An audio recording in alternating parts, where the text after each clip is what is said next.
حسبي ربي جل الله ما في قلبي غير الله نور محمد صلى الله لا إله إلا الله حسبي ربي جل الله ما في قلبي غير الله. السلام عليكم ورحمة الله وبركاته. My name is Madassar. My name is Heather. Welcome with another episode. Today I'm going to tell you the story of Prophet Musa alayhi salam. I hope you enjoyed our last video. Let's start the story. Bismillahirrahmanirrahim. The ruler of Egypt is called the Pharaoh. The Pharaoh of that time was a horrid man who was very mean to the children of Israel. The children of Israel are the people that are from the family of Yaqub alayhi salam. One day the Pharaoh had a dream which meant that a boy from the children of Israel will take over Egypt. He absolutely did not want this, so he ordered that all babies born to the children of Israel should be killed. Musa alayhi salam's mother had a baby boy called Harun alayhi salam when the boys were allowed to live. But she had baby Musa alayhi salam in a year that all boys had to be killed. She was sad and held him close. Then Allah subhanahu wa ta'ala let her know that she shouldn't be sad and scared because this baby will one day become one of his prophets. He told her to make a basket, put baby Musa alayhi salam in it and put it in the river. So she trusted in Allah subhanahu wa ta'ala and put it in the river. The basket went all the way down the river and stopped at the palace. The servants found it and took it to the queen, who was the Pharaoh's wife. The queen was not like Pharaoh. She was a good woman and she didn't have any children of her own. Allah subhanahu wa ta'ala made her love the baby when she saw him. She was so happy that she cried and she asked Pharaoh to let her keep the baby as their son. Musa alayhi salam's mother saw him every day because they made her their nanny to feed the baby, but nobody knew she was his mum.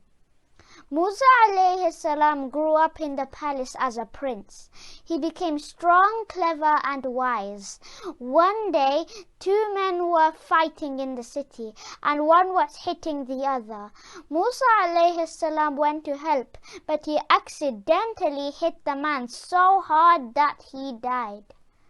Musa alayhi salam felt very sad and he begged Allah to forgive him. But the Pharaoh's rules, the punishment for killing an Egyptian was to be killed. A man told Musa alayhi salam that the chiefs were going to punish him and that he should run away. Musa alayhi salam went away quickly. He made his way to the nearest country. When he got there, he rested under a tree. He saw some shepherds giving their sheep water at a spring, so he went over. He saw two women who looked like they needed help, so he asked if he could help them. The woman needed to give their sheep water too, but they couldn't get past the men. Musa alayhi salam very kindly did it for them. Then he went to rest under the tree again. Soon one of the ladies who he had helped came over and told Musa alayhi salam that they had told their old father how kind he had been. Their father wanted to invite him to their house to thank him.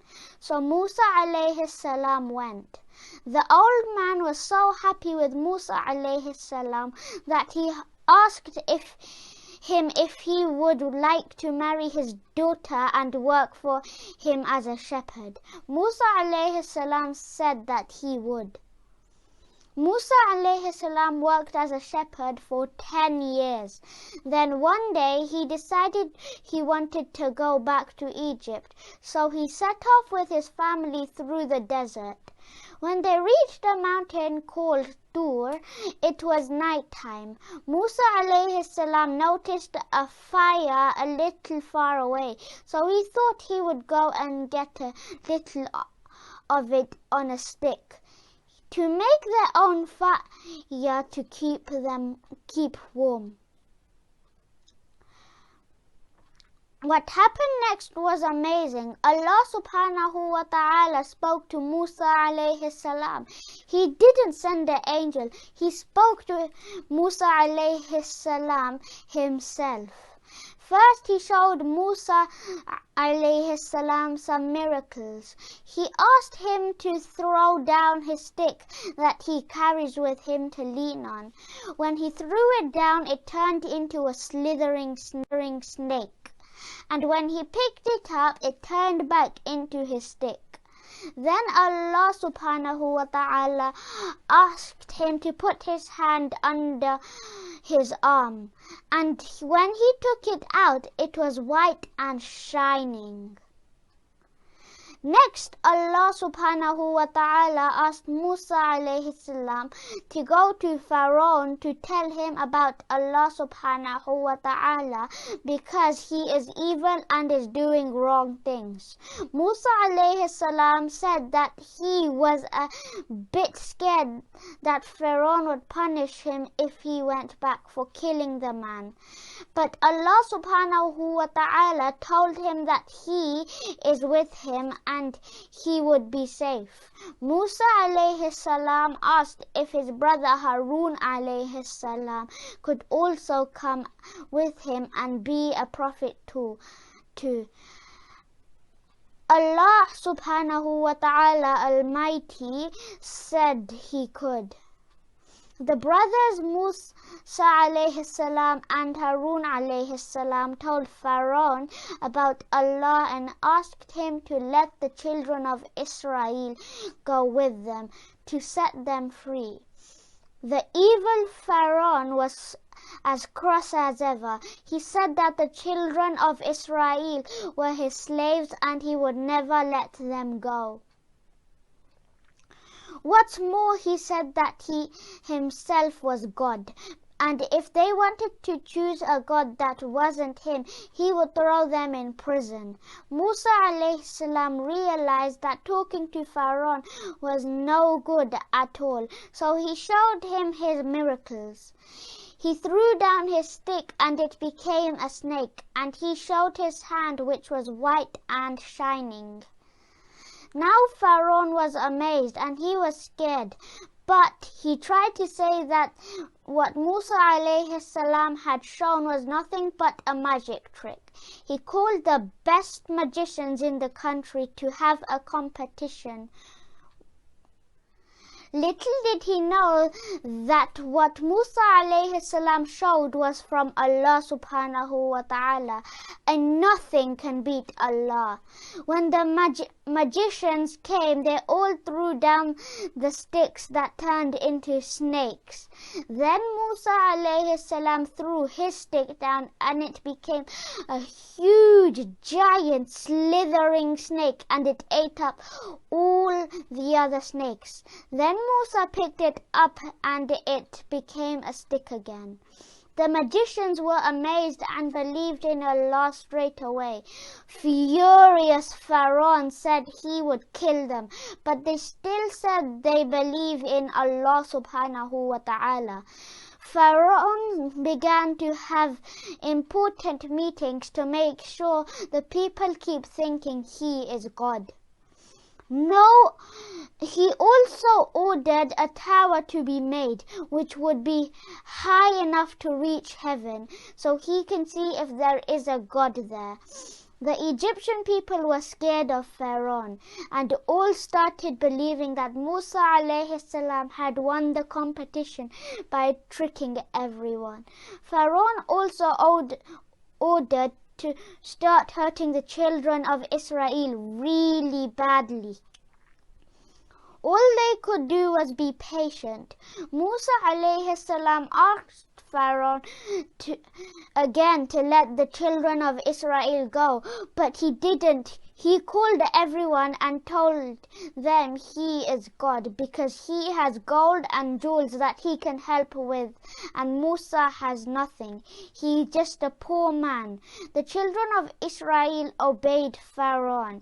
Then Allah subhanahu wa ta'ala showed the Egyptian people some signs of punishment.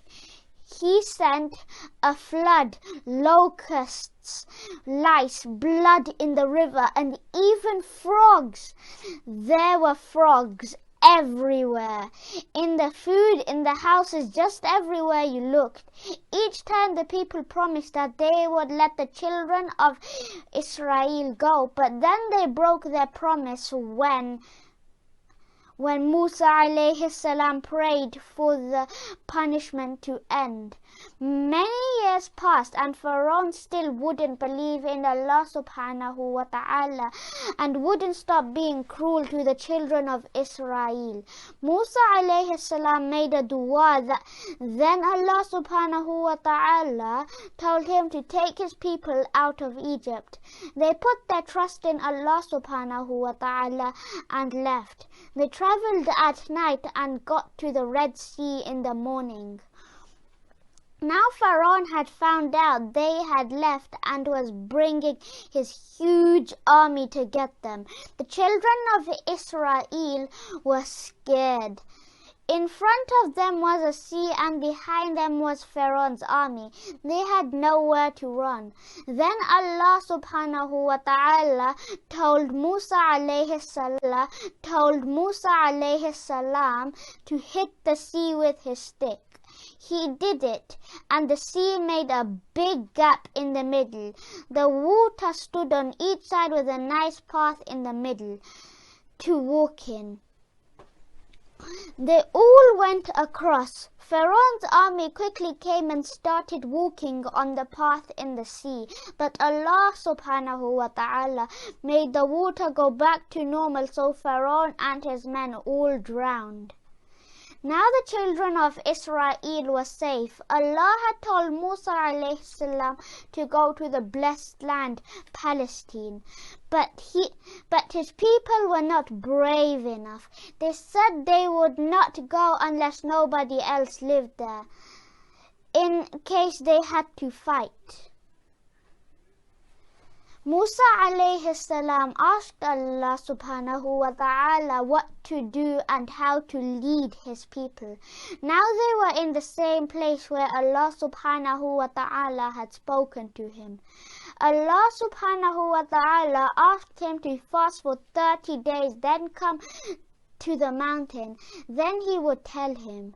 So he did as he was asked. He fasted and then left Harun alayhi salam in charge of the people before he went to the mountain. When Musa alayhi salam went to speak to Allah, he ate something just to make sure his breath didn't smell bad. But Allah told him that he loves the smell of a fasting person more than a rose. Allah subhanahu wa ta'ala asked him to fast for 10 more days. Musa alayhi salam asked to see Allah with his eyes. Allah subhanahu wa ta'ala said he couldn't let him see him, and if he looks at the mountain, he will know why. Allah showed a teeny bit of himself to the mountain, and it collapsed into dust. Because it couldn't take Allah's greatness, Musa alayhi salam fainted. When he woke up, he said Allah is glorious and asked forgiveness and said he is a believer. Then Allah subhanahu wa ta'ala gave him instructions for his people, how they could live their lives. It was called the Torah.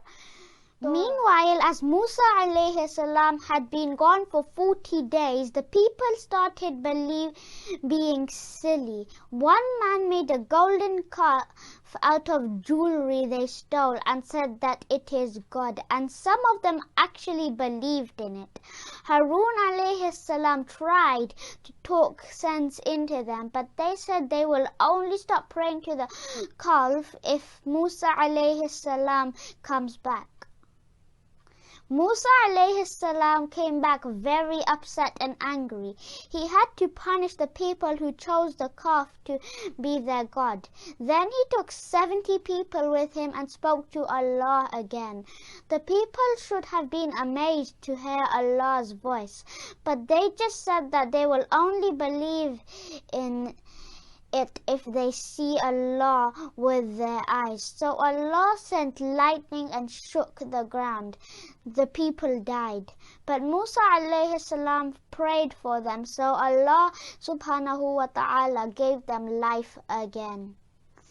Musa alayhi salam suffered for many years patiently, guiding his people who did silly things, but he was always patient and strong in his faith in Allah. When he died, he was peaceful and faithful and looked forward to meeting Allah subhanahu wa ta'ala. Now it's dua time. I am going to teach you another dua today. Last time I taught you before eating dua. If you forget before eating dua, then you have to read this dua. Follow after me. Bismillahi awwalahu wa akhirah. Bismillahi awwalahu wa akhirah. Bismillahi awwalahu wa akhirah.